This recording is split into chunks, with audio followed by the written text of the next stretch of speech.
Howdy folks and welcome back to the channel, welcome back to another episode of my campaign with France. So, having, let's say, wiped out the southern pocket of the Nationalists, the most obvious choice for me was then to try to apply my strategy of divide and conquer to split into at least one or two pockets the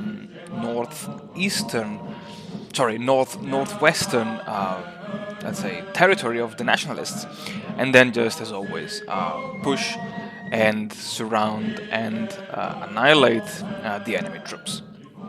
Um, at the beginning, my attempts failed because the Germans did have a panzer division, again as volunteers, against which my motorized troops could not do pretty much anything. And actually, this was an important lesson for me. Just like in real life, the Spanish Civil War was a lesson for Germany. This was a lesson for me because I realized maybe I should invest into upgrading the anti-tank defenses and anti-tank capabilities of my troops. And again, in this precise moment, you witnessed something that will appear hopefully also in the next episode, which has already been recorded and played, of course, which is basically the sheer advantage of having a small motorized army, at least in Spain, because the way the AI works, and this will never work against any human opponent, is that if you manage to stretch the AI along the entire front line, the AI can mass tons of divisions on the front line, but behind the front line it will have basically nothing.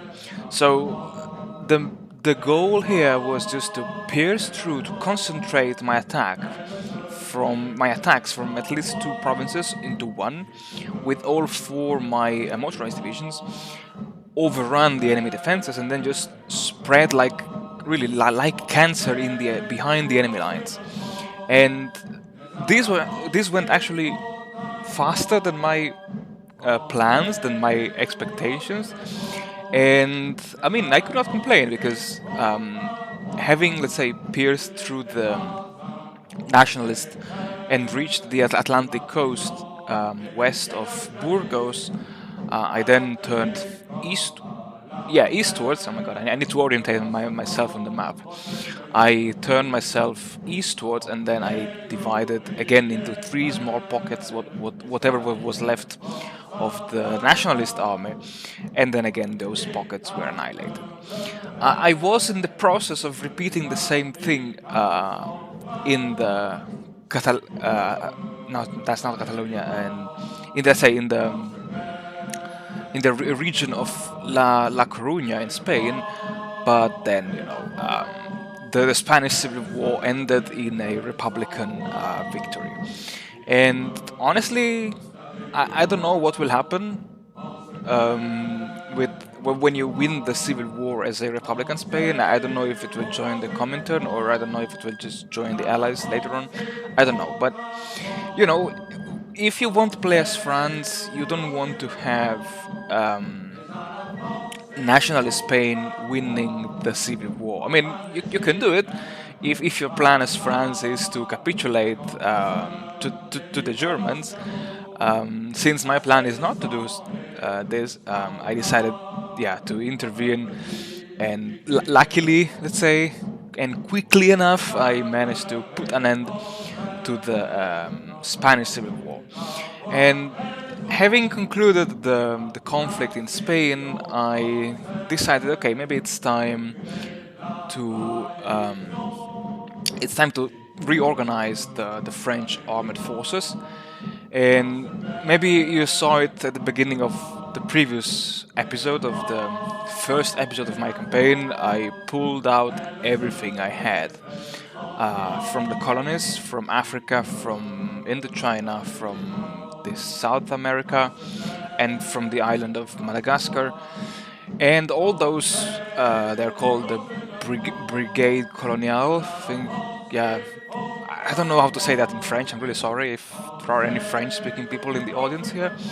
Um, I just converted them into infantry divisions because, yeah, I know I could have disbanded them just to get more manpower with which to train more divisions, but because with France you have, at least with these very high difficulty conditions, you have a plus 100% modifier in the recruitment window, which means basically double the time that you need to train your troops. Converting what you have on the field, I think, was the best approach, and I would highly recommend it, considering what happened in the very first episode of my French campaign. And yeah, let's talk a bit about the army. I focused my army on having at least four full infantry armies, and in Black Eyes, without any upgrade, four infantry armies means 48 infantry divisions. And yeah, so here what I did was just to force deploy my troops without waiting them for being completely trained. Uh, I felt, let's say, more.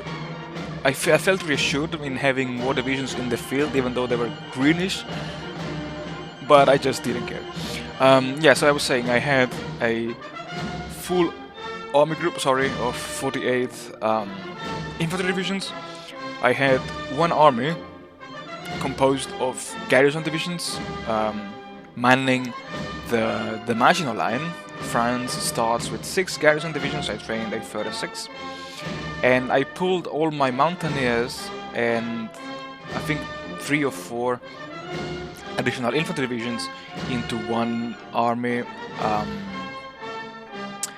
facing the Alps and the future Italian front.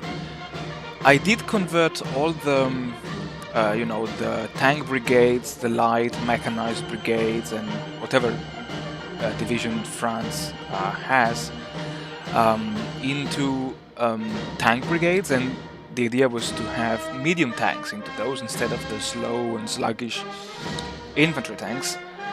And besides that, 12 motorized divisions, because I'm not really a Black Eyes expert, but so far I'm starting to enjoy having, let's say, a small core army of motorized troops in my army. This turned out to be the key for my victory in the Italian campaign, and so far turned out to be the key for a quick and easy victory in the Spanish Civil War. And about research, maybe I still have some time to talk about. I focused a lot on the industrial technologies, especially the housing technologies, those techs that gives you a weekly increase in stability, because with France you are heavily penalized in terms of war support and weekly stability. You need to save enough political power to trigger every now and then those decisions that will give you a boost in weekly stability, like 2% per week, or even 1% or 0.6%, because you don't want to go below 30% of stability, and because you will already lose stability when you will go to war, and that's really not what you want to get. And yeah, I think that's all for this episode, guys. Stay tuned, and as always, take care. Thank you very much for supporting my channel, and I hope you so far are enjoying this series, because I definitely am. So stay tuned for the next episode, and see you all again very soon.